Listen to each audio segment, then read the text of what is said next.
It began on a quiet morning in Hollow Creek, a town almost too peaceful for its own good. The sun streamed through tall pines, casting long shadows across the old brick schoolyard where the townsfolk were gathering. This was the day they'd been waiting for, the grand opening of the 1999 time capsule. Children were laughing, their voices bright against the soft murmur of the adults. Cameras flashed. The mayor, a man more comfortable with ribbon cuttings than mysteries, gave a short, heartfelt speech about nostalgia, hope, and how time keeps its own secrets. Everyone clapped politely, though let's be honest, most were there for the spectacle, not the ceremony. With a groan of effort, a rusted metal box was lifted from the earth. The crowd leaned in. The seal broke with a sharp, satisfying crack. A puff of dust rose like a ghost escaping its confines. Inside, exactly what you'd expect. Yellowed school essays, cassette tapes, faded photos, a local newspaper frozen in time, and one other thing. A sealed canary yellow envelope marked with stark black ink, to be opened only in 2025. A ripple of curiosity went through the crowd. The mayor hesitated for a moment, then, with a theatrical flair, he unfolded the letter. What he pulled out wasn't a letter at all. It was a stack of photographs, glossy, vivid, and impossibly clear for anything from 1999. The first one showed the town square at night, but it was lit by digital billboards that didn't exist, flashing ads for things no one recognized. Another photo showed a new car model, a sleek electric vehicle that had only been released last year. The final few were portraits, faces of townspeople, looking just as they did today. Some stood in front of their homes, others were in the park. And then there was the photo of Clara James, the owner of the local flower shop. She was smiling, standing near the fountain in the town square. The timestamp printed in the corner, small but clear, read September 18th, 2025. A few people laughed nervously. "Must be a prank," someone muttered. But the laughter died when they saw Clara's face. She'd gone deathly pale. Because the fountain in that picture, it had been demolished 10 years ago.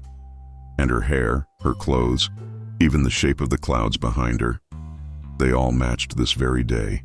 Someone joked, maybe it's AI art. But it wasn't a digital file. The texture, the feel of it, it was film. Old Kodak paper, processed decades ago.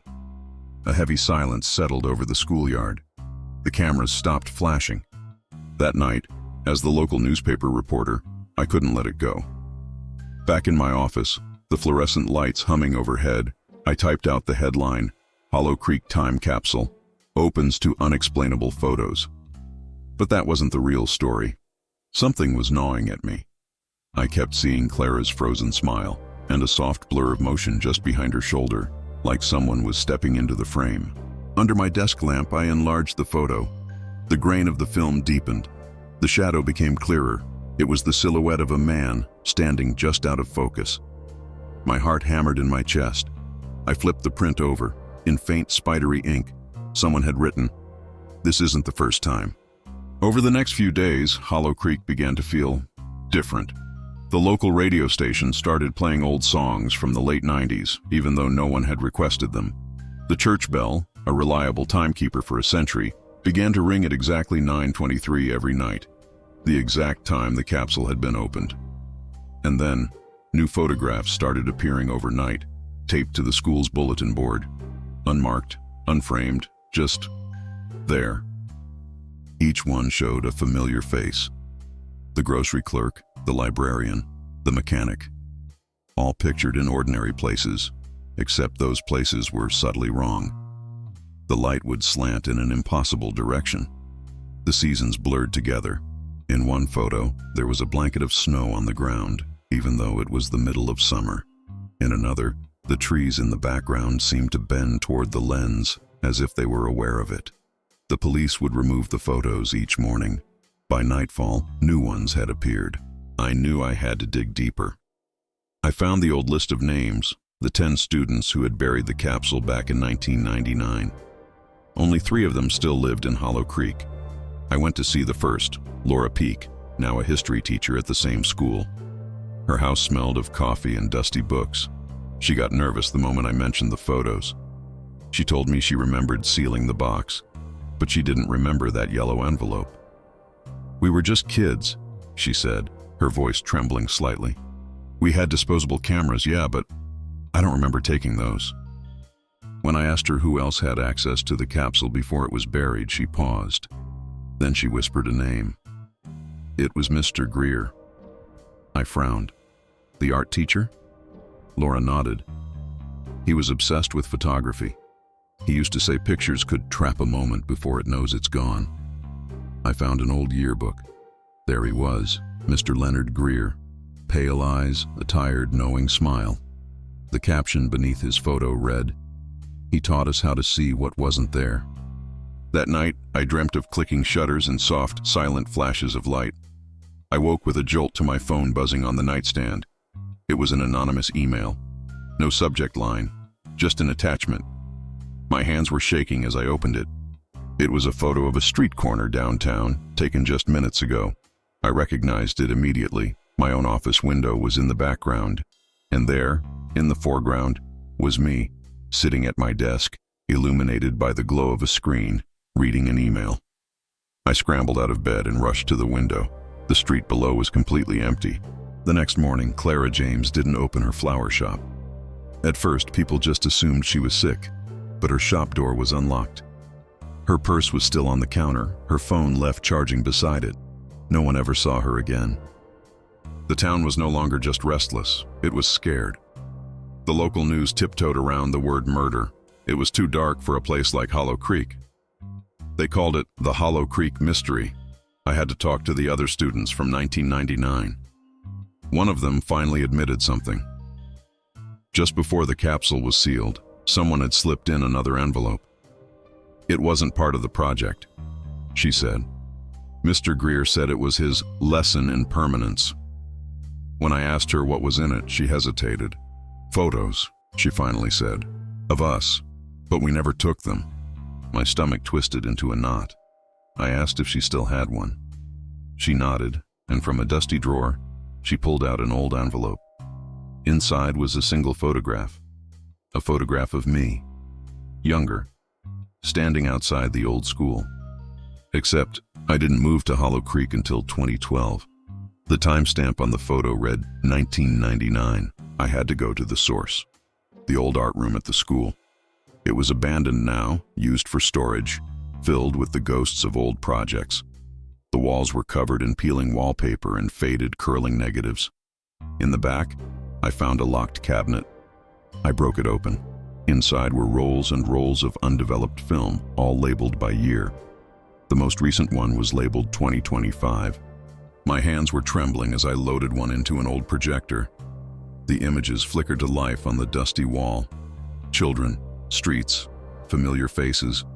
Then, my own reflection, captured again and again, like a ghost embedded in every single roll. In one frame, I was standing beside Mr. Greer. We were both looking at the camera, and behind us, through the classroom window, I could see myself, older, watching from the present. The projector whirred, slowed, and then stopped. The bulb burned out, leaving me in the dark with the faint, sharp smell of ozone. I whispered into the silence, "Who's taking these?" A voice answered from the darkness, not loud but close, "You are." I spun around. The room was empty. The next day, the mayor announced that the time capsule would be sealed again, this time permanently, to put the rumors to rest. The ceremony was small, quiet, cautious. I stood in the small crowd, my own camera in hand. As the box was lowered back into the ground, I saw it. A new envelope, slipped between the old relics. No one else seemed to notice. I stepped closer. The label on it read, "For the next opening." Someone asked me to take the group photo, a symbolic shot to mark the end of it all. I raised my camera.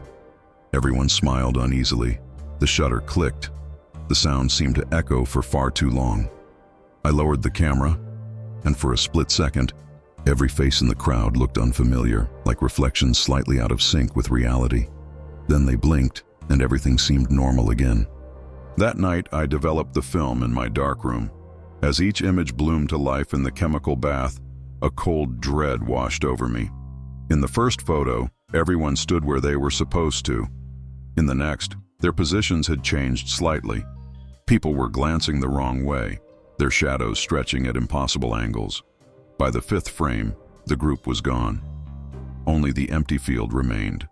And in the very last photo, I was standing alone beside the open capsule, staring down into it. I don't remember taking that one. I flipped it over. Written on the back were the words, "Time doesn't bury secrets, it develops them." Weeks passed. Hollow Creek settled back into its quiet routines. But sometimes, when the light hits the town square just right, people say they see flashes, like tiny camera bulbs flickering in the distance. Every few nights, someone new finds a photograph slipped under their door. Always the same glossy paper. Always the same faint smell of fixer and dust.